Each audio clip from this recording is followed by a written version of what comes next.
চৰকাৰ গঠন হোৱাৰ পিছত অসমত আৰক্ষী বাহিনী সবল হৈ পৰিছে বুলি বিভিন্ন সময়ত কোৱা হয়। হিমন্ত বিশ্ব শৰ্মা ক্ষমতালৈ অহাৰ পূৰ্বে আমি অসমত এনকাউণ্টাৰ শব্দটো খুব কমহে শুনিছিলোঁ। অৰ্থাৎ আৰক্ষী জিম্মাৰ পৰা কোনোবা পলায়ন কৰিবলৈ গ'লে সেইজনক গুলীওৱা হয়। ইয়াক লৈ হিমন্ত বিশ্ব চৰকাৰক বিভিন্ন সময়ত সমালোচনা কৰা হৈছে। অৱশ্যে অধিকাংশ জনতাই ইয়াক ভাল পাইছে, কিয়নো ন্যায়িক প্ৰক্ৰিয়াৰ এনে দুৰ্দান্ত দুষ্কৃতিকাৰীৰ বিৰুদ্ধে বিচাৰ চলি থাকে, বহুদিন থাকে, কেইদিনমান জেলত থকাৰ পিছত তেওঁ ওলাই আহে। গতিকে এনে অৱস্থাত এনে ভয়ানক দুষ্কৃতিকাৰীক আৰক্ষীৰ জিম্মাৰ পৰা পলাই যোৱাৰ লগে লগে এনকাউণ্টাৰ কৰা ঘটনা কোনো বেয়া পোৱা নাই।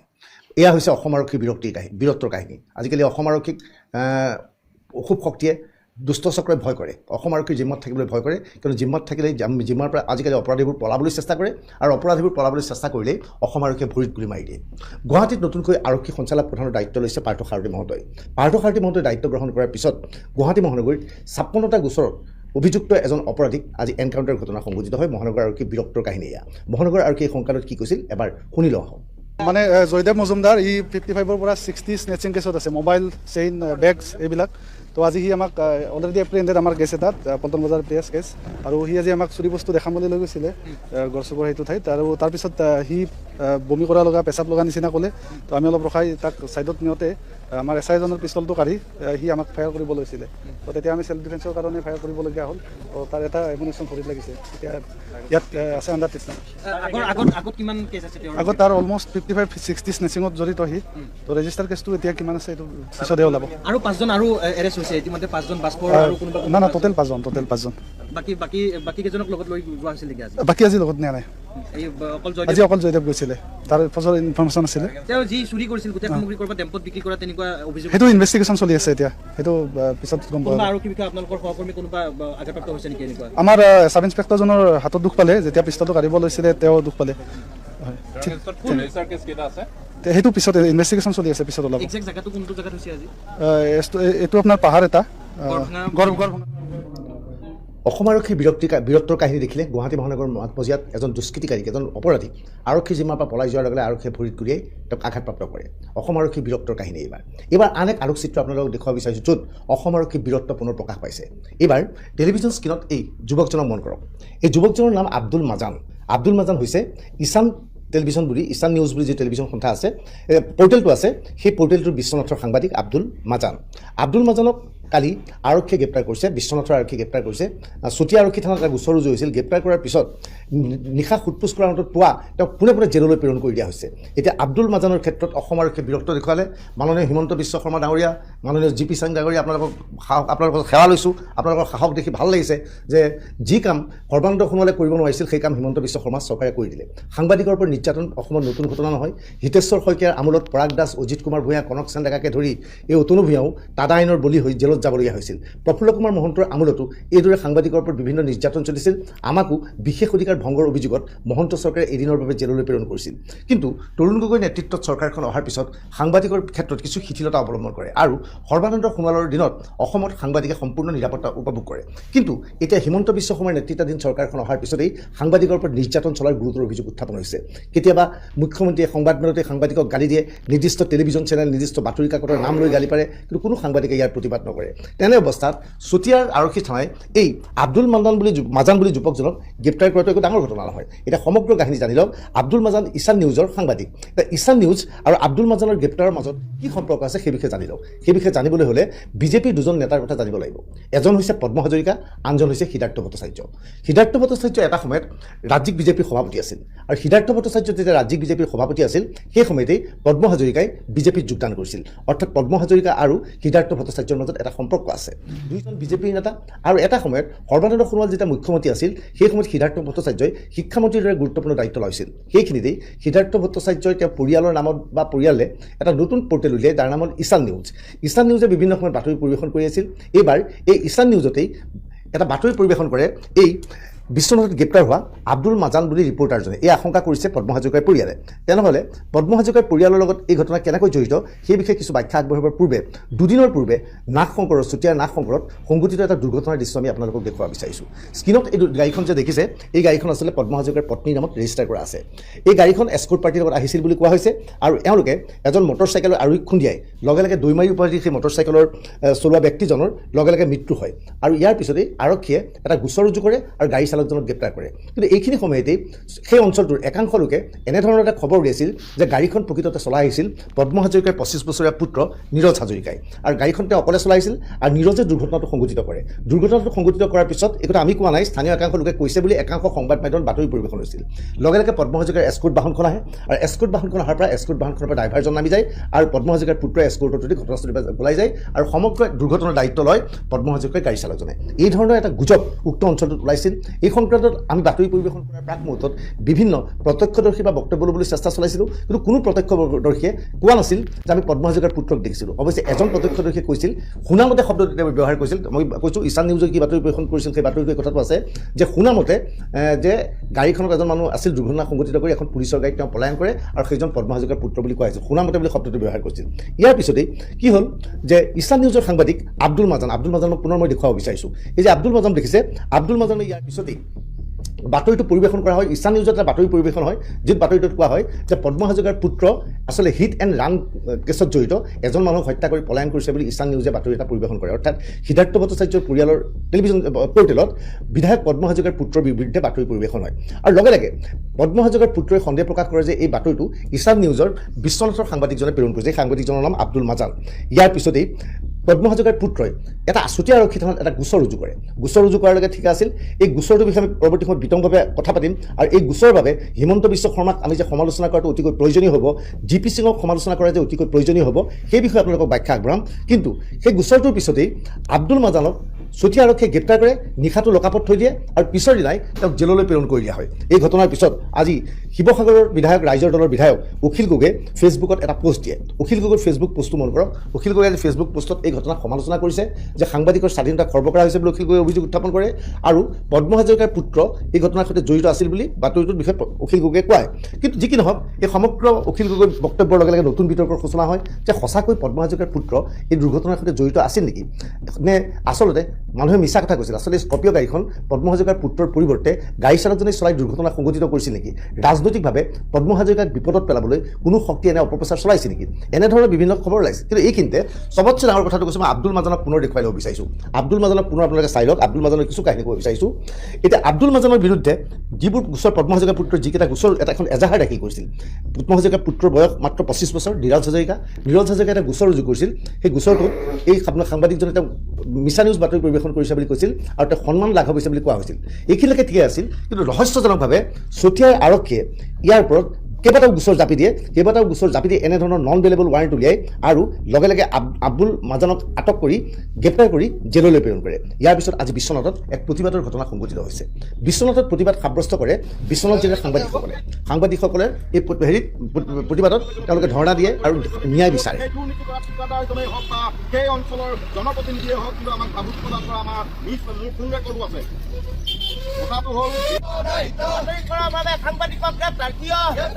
ইয়াত দেখা গৈছে সাংবাদিকক এইদৰে গ্ৰেপ্তাৰ কৰাৰ ঘটনাত তেওঁলোকে প্ৰতিবাদ কৰিছে। বিশ্বনাথ চাৰিআলিত এইদৰে তেওঁলোকে প্ৰতিবাদ কৰিছে, কিন্তু এই সাংবাদিকসকলে প্ৰতিবাদস্থলীত এবাৰো পদ্ম হাজৰিকাৰ নাম লোৱা নাই, মাত্ৰ কিয় সাংবাদিকজনক গ্ৰেপ্তাৰ কৰা হৈছে বুলি প্ৰশ্ন কৰে। এতিয়া আমি এই ঘটনাৰ বাবে পদ্ম হাজৰিকাৰ পুত্ৰই গোচৰটো ৰুজু কৰিছে বাবে পদ্ম হাজৰিকাৰ পুত্ৰক আমি দোষাৰোপ কৰিব খোজা নাই।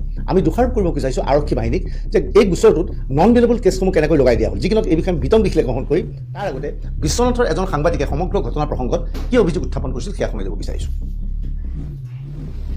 যেনেধৰণে এজন অপৰাধীৰ দৰে ব্যৱহাৰ কৰি গ্ৰেপ্তাৰ কৰা হয়, সেই কাৰ্যক পোনপ্ৰথমে আমি কৰিব লাগে। হয়তো সাংবাদিকজনৰ বাতৰিটো কৰোঁতে কিবা এটা তাত ভুল থাকিব পাৰে, কিন্তু ভুল থকাৰ অৰ্থ এইটো নহয় যে তেখেতৰ ওপৰত মানহানি গোচৰ দিয়াৰ ব্যৱস্থা আছে, তেখেতক মাতি সুধিব পাৰে, বা তেখেতে যোনটো প্ৰিণ্ট মিডিয়াত তেখেতে বা ইলেক্ট্ৰনিক মিডিয়াত প্ৰতিনিধিত্ব কৰিছে, সেই প্ৰতিনিধিত্ব কৰা ইলেক্ট্ৰনিক মিডিয়াটোৰ ওপৰতহে আচলতে কেছটো। কিন্তু ইয়াত দেখা গ'ল যে ইয়াতে এতিয়া আমি অৱগত হ'লোঁ যে তেখেতক এজন অপৰাধীৰ দৰে তেখেতক লকআপৰ ভিতৰত ভৰাই ৰাখিছে। আৰু সাংবাদিকৰ ওপৰত এনেধৰণৰ দমনমূলক নীতি যদি চৰকাৰখনে অব্যাহত ৰাখে, বা যিকোনো প্ৰকাৰ চৰকাৰী হওক বা প্ৰশাসনেই হওক, যদি সেইটো অব্যাহত ৰাখে, ইয়াৰ সমাজখনৰ প্ৰতি এটা বিৰূপ প্ৰভাৱ যাব।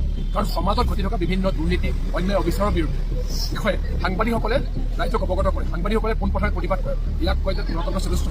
কিন্তু তেনেস্থলত যদি সেই সাংবাদিকসকলকে ভয় ভাবুকিৰে তেওঁলোকৰ কণ্ঠস্বৰ যদি দবাই ৰাখিবলৈ বিচাৰে, তেওঁলোকক যদি বাক্ৰুদ্ধ কৰিব বিচাৰে, তেনেহ'লে ইয়াৰ বিৰূপ প্ৰভাৱ সমাজখনৰ ওপৰত পৰিব, যিটো অতিকে এটা বেয়া কথা। আমি গতিকে গৰিহণা সাংবাদিকক যেনেধৰণে এজন সাংবাদিকে এইদৰে ক্ষোভ প্ৰকাশ কৰিছে। ইয়াৰ পূৰ্বেও সাংবাদিকৰ বাতৰি মানে যে সকলো বাতৰি শুদ্ধ সেই বুলি মই ক'ব বিচৰা নাই। আমাৰ বাতৰি কেতিয়াবা ভুল হয়, আমি কেতিয়াবা ভুল তথ্যৰ দ্বাৰা পৰিচালিত হওঁ, সেইটো এজন জ্যেষ্ঠ সাংবাদিক হিচাপে স্বীকাৰ কৰিছোঁ। এনেধৰণৰ বাতৰি পৰিৱেশন কৰিলে যিজন ব্যক্তিৰ বিৰুদ্ধে বাতৰিটো প্ৰকাশ কৰা হয়, সাধাৰণতে সেই ব্যক্তিজনে আদালতৰ কাষ চাপে আৰু সাংবাদিকজন তথা প্ৰতিষ্ঠানটোৰ CMD মুৰব্বী আৰু এডিটৰৰ বিৰুদ্ধে আজিকালি এনেধৰণৰ গোচৰত পৰিচালন সঞ্চালক বা কৰ্তৃপক্ষ জড়িত হৈ নপৰে, ইয়াৰ লগত জড়িত হৈ পৰে মুখ্য সম্পাদকজনৰ সাংবাদিকজন। আৰু আৰক্ষী থানাৰ পৰিৱৰ্তে আদালতত তেওঁলোকে গোচৰ ৰুজু কৰে, মানহানি গোচৰ চলে আৰু এটা সময়ত আদালতে ৰায়দান কৰে। কিন্তু চতিয়া আৰক্ষীয়ে মানহানি গোচৰৰ এটা গোচৰক কি ধৰণে ভয়ানক ৰূপ ধাৰণ কৰিছিল সেই বিষয়ে আমি ক'ম, কিন্তু তাৰ আগতে আন এগৰাকী বিশ্বনাথৰ সাংবাদিকৰ বক্তব্য আমি আপোনালোকক দেখুৱাই ল'ব বিচাৰিছোঁ। আজি বিভিন্ন জাতীয় দল সংগঠনৰ সহযোগত অৱস্থান ধৰ্মঘট কাৰ্যসূচী গ্ৰহণ কৰিছে বিশ্বনাথত। ইয়াৰ এটাই কাৰণ যে কালি নিশা ভাগত এক ডাকি অপৰাধীৰ দৰে আমাৰ এজন সতীৰ্থ সাংবাদিকক এটা বাতৰি পৰিৱেশন কৰাৰ অপৰাধত অসম আৰক্ষীয়ে বিশ্বনাথ আৰক্ষীয়ে গ্ৰেপ্তাৰ কৰি লকাপত সোমোৱাই ৰাখিছে আৰু তাৰ আমি প্ৰতিবাদ জনাইছোঁ। আৰু তাৰ বিৰুদ্ধে আমাৰ এটাই দাবী যে আমি বিনা চৰ্তে তেখেতক মুক্তি কৰি দিব লাগে, ইয়াই আমি দাবী জনাইছোঁ। আৰু এই যদি এনেকেই হৈ থাকে গণতন্ত্ৰ চতুৰ্থ স্তম্ভৰ প্ৰতি ভাবুকি আহি পৰিছে। আৰু এটা কথা আমি ক'ব লাগিব যে সাংবাদিকজনে বাতৰি পৰিৱেশন কৰিছে, তেওঁৰ নামত বাতৰিটো অহা নাই আৰু গতিকে তেওঁ কেনেকৈ দোষী হ'ব আমি সেইটোৱে জানো। আৰু যিহেতু এটা নিউজ চেনেলত এটা বাতৰি প্ৰকাশ হৈছে, তেতিয়া সেই নিউজ চেনেলটোৰ কিন্তু সম্পূৰ্ণৰূপে দায়িত্ব থাকে, সেই সাংবাদিকজনৰ দায়িত্ব নাথাকে। কাৰণ সাংবাদিকজনৰ ওপৰত এজন সম্পাদক থাকে আৰু সেই সম্পাদকজনে সেই বাতৰিটো সম্পাদনা কৰে আৰু তাৰ পিছতহে প্ৰকাশ কৰে বা পৰিৱেশন কৰে। প্ৰেছ ক্লাবে আজি বিভিন্ন জাতীয় দল সংগঠন পদ্ম হাজৰিকাৰ 25 বছৰীয়া পুত্ৰ নীৰজ হাজৰিকাই চতিয়া আৰক্ষী থানাত এটা গোচৰ ৰুজু কৰিছিল। নীৰজ হাজৰিকাই দাবী কৰিছে তেওঁৰ বিষয়ে ভুৱা বাতৰি ইছান নিউজত প্ৰকাশ পাইছে। গাড়ীখন তেওঁ চলাই লোৱা নাছিল আৰু সেইদিনা তেওঁ কলেজত ক্লাছ কৰি আছিল আৰু প্ৰকৃততে গাড়ীখন চালকে চলাইছিল আৰু তেওঁক ৰাজনৈতিকভাৱে তেওঁৰ পৰিবাৰক আক্ৰমণ কৰাৰ উদ্দেশ্যৰে এনে বাতৰি প্ৰকাশ কৰা হৈছে। এইখিনিলৈকে ঠিকে আছিল। লগে লগে পদ্ম হাজৰিকাক সন্তুষ্ট কৰিবলৈ চতিয়া আৰক্ষীয়ে অভিনৱ কাম কৰি পেলালে। চতিয়া আৰক্ষীয়ে যিকেইটা গোচৰ ৰুজু কৰিলে সেই গোচৰ দেখি আপুনি আচৰিত হ'ব। এই অনুষ্ঠান যদি আইনৰ কোনোবা ছাত্ৰই এই মুহূৰ্তত চাই আছে বা কোনোবা অধিবক্তাই চাই আছে, তেওঁলোকে ভালকৈ কৰিব পাৰিব, ভালকৈ জানিব পাৰিব। মই গোচৰবিলাক বিষয়ে জনাই আছোঁ। যিকেইটা গোচৰ এই আব্দুল মাজান নামৰ সাংবাদিকজনৰ বিৰুদ্ধে চতিয়া আৰক্ষীয়ে ৰুজু কৰিলে, গোচৰকেইটা হৈছে 192/109 (1 আছে) /352/2 356 চতিয়া থানাত PS 25/625 অৰ্থাৎ 625 গোচৰ ৰুজু কৰা হৈছে।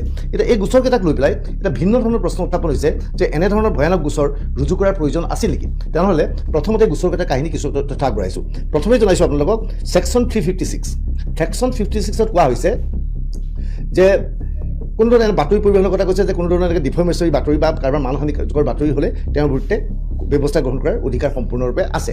ইয়াৰ পিছত হৈছে 353। এইবাৰ 352 মই দেখুৱাবলৈ কৈছোঁ যে কৈছে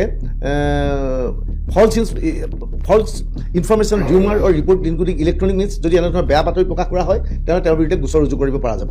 ইয়াৰ পিছতে লগোৱা হৈছিল এটা 109টো কি আছিল? এটেম্প টু মাৰ্ডাৰ, অৰ্থাৎ 109 অৰ্থাৎ এটেম্প টু মাৰ্ডাৰ এটা গোচৰ ৰুজু কৰা হৈছে। আৰু ইয়াৰ উপৰিও 192 বুলি এটা গোচৰ ৰুজু কৰা হৈছিল। 192 গোচৰত কোৱা হৈছে ৰায়ত কোনো ধৰণৰ হিংসাত্মক পৰিস্থিতি সৃষ্টি কৰিলে এনেধৰণৰ গোচৰ ৰুজু কৰা হয়। এতিয়া পদ্ম হাজৰিকাৰ পুত্ৰই এটা গোচৰ ৰুজু কৰিছিল এজন সাংবাদিকৰ বিৰুদ্ধে, আৰু তেওঁৰ বিৰুদ্ধে কিয় এটেম্প টু মাৰ্ডাৰ, হত্যাৰ এক অভিযোগৰ গোচৰ ৰুজু কৰা হ'ল, তাক লৈ ভিন্ন ধৰণৰ প্ৰশ্ন উত্থাপন হৈছে যে আচলতে পদ্ম হাজৰিকাক সন্তুষ্ট কৰাৰ বাবে এই কাৰ্য কৰিছিল নেকি? আমি এই অনুষ্ঠানৰ জৰিয়তে মুখ্যমন্ত্ৰী ডক্টৰ হিমন্ত বিশ্ব শৰ্মা আৰু আৰক্ষী সঞ্চালক প্ৰধান GP সিঙক অনুৰোধ জনাব বিচাৰিছোঁ, সমগ্ৰ ব্যৱস্থাটোৰ তদন্ত কৰক। যিজন আৰক্ষী বিষয়াই এজন সাংবাদিকৰ বিৰুদ্ধে এনে ধাৰা ব্যৱহাৰ কৰিলে সেই আৰক্ষী বিষয়াজনৰ বিৰুদ্ধে ব্যৱস্থা গ্ৰহণ কৰক। সেই আৰক্ষী বিষয়াজনে কাৰ পৰিচালনাত এনেধৰণে আইন বিপথে পৰিচালিত কৰিবলৈ চেষ্টা চলালে সেই বিষয়ে ব্যৱস্থা গ্ৰহণ কৰিবলৈ আমি অসম আৰক্ষীৰ ওচৰত অনুৰোধ জনাইছোঁ, মুখ্যমন্ত্ৰী হিমন্ত বিশ্ব শৰ্মাক অনুৰোধ জনাইছোঁ। নহ'লে ক'বলৈ বাধ্য হ'ম যে মুখ্যমন্ত্ৰী হিমন্ত বিশ্ব শৰ্মাৰ কাৰ্যকালত অসমত সাংবাদিক নিৰ্যাতনৰ ঘটনা সংঘটিত হৈ থাকিল। গতিকে সাংবাদিকৰ ডায়েৰীত হিমন্ত বিশ্ব চৰকাৰৰ কাৰ্যকালো এক কলংকিত কাৰ্যকাল ৰূপে যে পৰিগণিত হ'ব সেই কথা নিশ্চিত। অদূৰ ভৱিষ্যতে অতীতৰ কথা সোঁৱৰাৰ লগে লগে হিমন্ত বিশ্ব শৰ্মাৰ কাৰ্যকালত এজন সৰু সাংবাদিকক, এটা পৰ্টেলৰ এজন স্থানীয় সৰু মফচলীয়া সাংবাদিকক সামান্য এটা বাতৰি পৰিৱেশনৰ বাবে এইদৰে জেললৈ নিয়া ঘটনাক নিশ্চয় সকলোৱে গৰিহণা দিব। যি কি নহওক, এই সমগ্ৰ ঘটনাক লৈ পেলাই চতিয়াৰ কংগ্ৰেছৰ অন্যতম প্ৰাৰ্থিত্ব প্ৰত্যাশী তথা অধিবক্তা পাৰ্থপ্ৰতিম বৰাই কিছু বক্তব্য আগবঢ়াইছিল। পাৰ্থপ্ৰতিম বৰাৰ বক্তব্য আমি আপোনালোকক দেখুৱাব বিচাৰিছোঁ। ইছান নিউজৰ সাংবাদিকগৰাকীক এটা নিউজ কৰাৰ বাবে আজি চতিয়া পুলিচে এৰেষ্ট কৰিছে বুলি আমি গম পাইছো। এক্সিডেণ্টৰ ঘটনা, কোনে এক্সিডেণ্ট কৰিছে তাৰ প্ৰতি তদন্ত হ'ব লাগিব। নিউজ কৰাজনক শাস্তি দিয়াটো এইটো নজিৰবিহীন ঘটনা। আৰু সংবাদ মাধ্যমে যদি প্ৰশ্নই নকৰে, সাধাৰণ ৰাইজে যদি প্ৰশ্নই নকৰে, বিৰোধীয়ে যদি প্ৰশ্নই নকৰে, তেতিয়াহ'লে গণতন্ত্ৰত থাকিব কি? তাৰমানে কি ৰাজতন্ত্ৰ স্বেচ্ছাচাৰী শাসন ক'ৰবাত চলি আছে নেকি?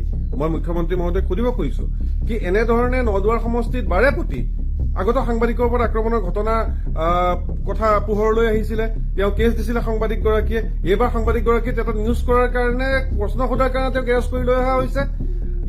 এজন যুৱক তেওঁক কুকুৰে ছাগলী কামোৰাৰ কাৰণে এটেম্প টু মাৰ্ডাৰ কেছত তেওঁক জেললৈ পঠিওৱা হ'ল, আইনী ছাত্ৰ। বহুতৰ মূৰ ফালি দিয়া হৈছে সেই সমষ্টিত। বহু মিছা গোচত বহুতক এনেকুৱা অভিযোগ আছে গৈ পেলাই মানুহৰ ভৰিত ধৰি পেলাই ক্ষমা খুজিবলৈ বাধ্য কৰোৱা হয়। মানে এইটো কি শাসন চলি আছে? এইটো কেনেকুৱা ধৰণৰ শাসন? কোনোবা ৰজা নেকি?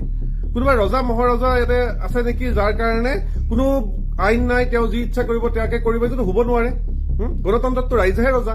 গতিকে মই মুখ্যমন্ত্ৰী মহোদয়ক অনুৰোধ জনাম, মই বিজেপিৰ প্ৰেচিডেণ্টক অনুৰোধ জনাম, এই যি কথা চলি আছে অত্যন্ত দুখৰ কথা, অত্যন্ত লাজৰ কথা, আৰু এই ধৰণৰ কাম বন্ধ কৰক। এনেই পুলিচ বিশ্বনাথ চাৰিআলি ঈশান নিউজৰ সাংবাদিকগৰাকীক এটা এতিয়া দেখা গৈছে যে এয়া আছিল পাৰ্থপ্ৰতিম বৰাৰ ভাষ্য। পাৰ্থপ্ৰতিম বৰা হৈছে চুতীয়াৰ ব্যক্তি আৰু চুতীয়াৰ পৰা তেওঁ কংগ্ৰেছৰ টিকট বিচাৰিছিল। এটা সময়ত তেওঁ অসম গণ পৰিষদত যোগাযোগ কৰিছিল, এজন অধিবক্তা।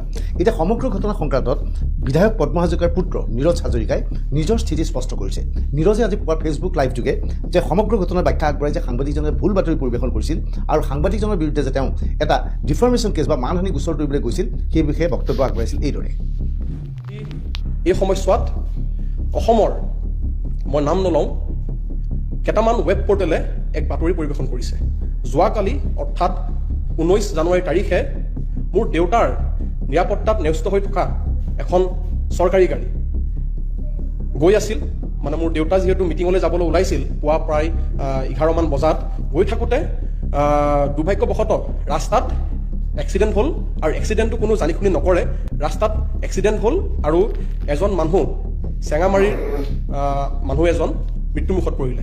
মই তেখেতৰ আত্মাৰ চিৰ শান্তি কামনা কৰিছোঁ। বেয়া লাগিছে আমাৰ বহুত, হ'ব নালাগিছিল। কিন্তু যিহেতু এক্সিডেণ্ট, গতিকে এক্সিডেণ্টটো কোনো জানি শুনি নকৰে। আজি মোৰ লগতো হ'ব পাৰে, কালিলৈ আপোনালোকৰ লগতো হ'ব পাৰে।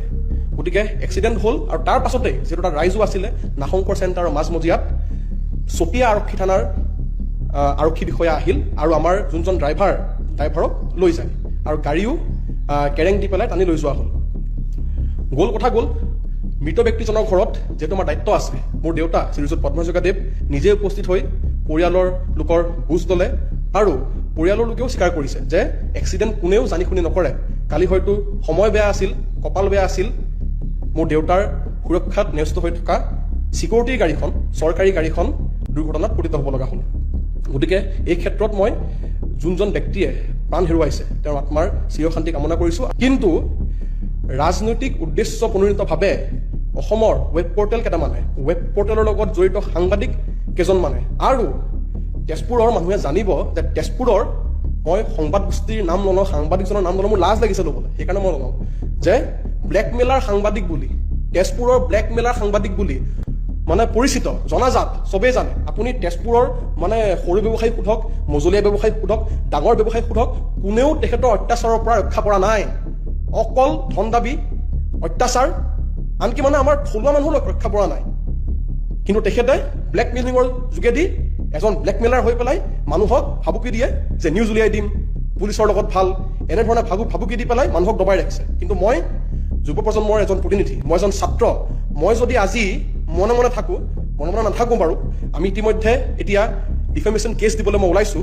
মই মনে মনে থাকিলে মোৰ দ্বাৰা হয়তো আৰু ছাত্ৰ, আমাৰ অঞ্চলৰ ছাত্ৰ, চতিয়াৰ ছাত্ৰ, জামুগুৰিৰ ছাত্ৰ, বৃহত্তৰ নদুৱাৰ অঞ্চলৰ ছাত্ৰ এনেধৰণৰ ঘটনাৰ সন্মুখীন হ'ব।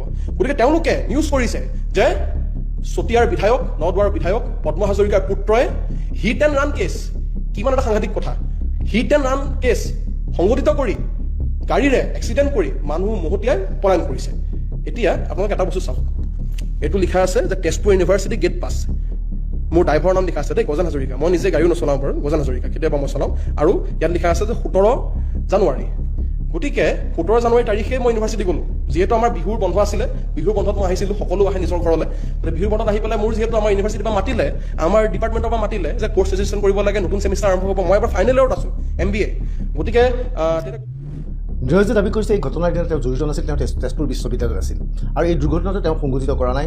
আৰু ইতিমধ্যে দুৰ্ঘটনাত মৃত্যু হোৱা পৰিয়ালটোৰ কাষলৈ তেওঁৰ পিতৃ বিধায়ক পদ্মা হাজৰিকা গৈছে আৰু ব্লেকমেইলাৰ একাংশ সাংবাদিকে ইচ্ছা কৰি ভুৱা বাতৰি পৰিৱেশন কৰি তেওঁ হিট এণ্ড ৰান গোচৰত আছে বুলি কৈছে আৰু সেইবাবেই তেওঁ ক্ষোভ প্ৰকাশ কৰি আৰক্ষী থানাত গোচৰ ৰুজু কৰে। এই সমগ্ৰ ঘটনাৰ সৈতে তেজপুৰৰ এজন সাংবাদিক আৰু এজন অধিবক্তা জড়িত বুলিও নীৰজ হাজৰিকাই ফেচবুক লাইভত কয় এইদৰে। ৰাজনীতিক উদ্দেশ্য সিদ্ধি কৰিবলৈ এনেধৰণৰ পন্থা অৱলম্বন কৰে, মই ভাবোঁ যে তেওঁৰ দৰে কাপুৰুষ আৰু কোনো নাই। আপোনাৰ কি লাজ নালাগিল? মই এজন 25 বছৰীয়া যুৱক, আপোনাৰ বয়স হয়তো মোতকৈ দুগুণ। এজন উঠি অহা নৱপ্ৰজন্মৰ যুৱক, 25 বছৰীয়া এজন শিক্ষাৰ্থীৰ ওপৰত আপোনালোকে তেজপুৰৰ যোনজন ব্লেকমেইলাৰ সাংবাদিক আৰু আপুনি আমাৰ খাৰ নোহোৱা বাৰুদ, জামুগুৰিহাটৰ বাম উকিল খাৰ নোহোৱা বাৰুদ, আপোনালোকে যি অভিসন্ধি ৰচনা কৰিছে মই ধিক্কাৰ জনাইছোঁ যে যদি আপোনালোকৰ সৎ সাহস আছে সন্মুখীন আহক, তৰ্ক কৰে কৰক, যুক্তি তৰ্ক কৰোঁ, যুক্তিৰে কথা ক'ম, সত্যৰ ওপৰত প্ৰতিষ্ঠিত কথা ক'ম। তেওঁৰ যদি আমি নীৰজ হাজৰিকাৰ বক্তব্য ফেচবুক যোগে শুনিলোঁ। এয়া আছিল পদ্মা হাজৰিকাৰ পুত্ৰৰ ফেচবুক লাইভ যোগে বক্তব্য। এতিয়া কথাটো হ'ল যে আমি কোনো ক্ষেত্ৰতে এই ঘটনাৰ বাবে নীৰজ হাজৰিকাক দোষাৰোপ কৰিব খোজা নাই। নীৰজ হাজৰিকা দুৰ্ঘটনাৰ সময়ত গাড়ীখন চলাইছিলে নচলাইছিল আমি নাজানো, আমি এইবাৰ বাতৰি পৰিৱেশন কৰা নাই। ইয়াতে সাংবাদিক আমি এই কথাও বুজি নাপাওঁ। কিন্তু প্ৰশ্ন হৈছে নীৰজে আৰক্ষী থানাত এটা গোচৰ ৰুজু কৰিছিল, সেই গোচৰটো কি ধাৰা বলবৎ কৰিব লাগে সেইটো স্বাভাৱিকতে নীৰজ বা পদ্মা হাজৰিকাই কোৱা নাছিল। কি গোচৰ ধাৰা এই সাংবাদিক আবুল মাজানৰ বিৰুদ্ধে কৰিব লাগিব সেয়া আৰক্ষী বিষয়াগৰাকীয়ে নিৰ্ণয় কৰিছিল আৰু আৰক্ষী বিষয়াগৰাকীয়ে এটেম্প টু মাৰ্ডাৰৰ দৰে অৰ্থাৎ হত্যাৰ চেষ্টাৰ দৰে নন বেলেবল গোচৰ ৰুজু কৰে এই সাংবাদিকজনৰ বিৰুদ্ধে। ইয়াৰ লগতে প্ৰশ্ন হৈছে সাংবাদিকজনে বাতৰিহে পৰিৱেশন কৰিছিল, বাতৰি পৰিৱেশন কৰি পদ্মা হাজৰিকাৰ পুত্ৰ বা পৰিয়ালক হত্যা কৰাৰ ষড়যন্ত্ৰ কৰিছিল নেকি? হত্যাৰ ষড়যন্ত্ৰৰ গোচৰ ৰুজু কৰি সাংবাদিকজনক গ্ৰেপ্তাৰ কৰি লকআপত ৰাখি পিছৰ দিনাই জেললৈ প্ৰেৰণ কৰাৰ উদ্দেশ্য কি আছিল? আমি সমগ্ৰ ব্যৱস্থাৰ ওপৰত মুখ্যমন্ত্ৰী হিমন্ত বিশ্ব শৰ্মাৰ স্থিতি বিচাৰিছোঁ। আমি আৰক্ষী সঞ্চালকপ্ৰধান জি পি সিঙৰ স্থিতি বিচাৰিছোঁ। মই জানো হিমন্ত বিশ্ব শৰ্মা বা জি পি সিঙে এই ক্ষেত্ৰত স্থিতি প্ৰকাশ নকৰে। আজি যদিহে কংগ্ৰেছৰ কোনোবা এজন গুণ্ডাই এনেকুৱা কাম কৰিলেহেঁতেন বা কংগ্ৰেছৰ এখন গোচৰৰ ভিত্তিত যদি আৰক্ষীয়ে কাৰোবাক গ্ৰেপ্তাৰ কৰিলেহেঁতেন লগে লগে টুইট বা এক্স পোষ্ট যোগে হিমন্ত বিশ্ব শৰ্মা অথবা জি পি সিঙে উত্তৰ দিলেহেঁতেন। কিন্তু আমি নিশ্চিত সাংবাদিকে প্ৰতিবাদ কৰিলেও ইয়াত কোনো উত্তৰ নিদিয়ে। আচল কথাটো হৈছে সাংবাদিকৰ মাজত এতিয়া আগৰ মিল নাই। আগতে আজিৰ পৰা 25-30 বছৰ আগতে আমি যেতিয়া গ্ৰেপ্তাৰ হৈছিলোঁ অসমৰ প্ৰতিখন কাকতৰ সাংবাদিক সন্মুখলৈ ওলাই আহিছিল। কিন্তু এতিয়া এটা সংবাদ প্ৰতিষ্ঠানৰ লগত আনটো সংবাদ প্ৰতিষ্ঠানৰ কাজিয়া। কোনো এটা সংবাদ প্ৰতিষ্ঠানৰ কোনো এজন ব্যক্তিৰ বিৰুদ্ধে সুযোগ পালে আনটো সংবাদ প্ৰতিষ্ঠানে বাতৰি পৰিৱেশন কৰে আৰু এনে অৱস্থাত এতিয়া সাংবাদিকসকল একত্ৰিত নহয়। গতিকে সাংবাদিকৰ ক্ষেত্ৰত ব্যৱস্থা গ্ৰহণ কৰিবলৈ আগবাঢ়ি আহিব পাৰে এনেধৰণৰ মানুহ।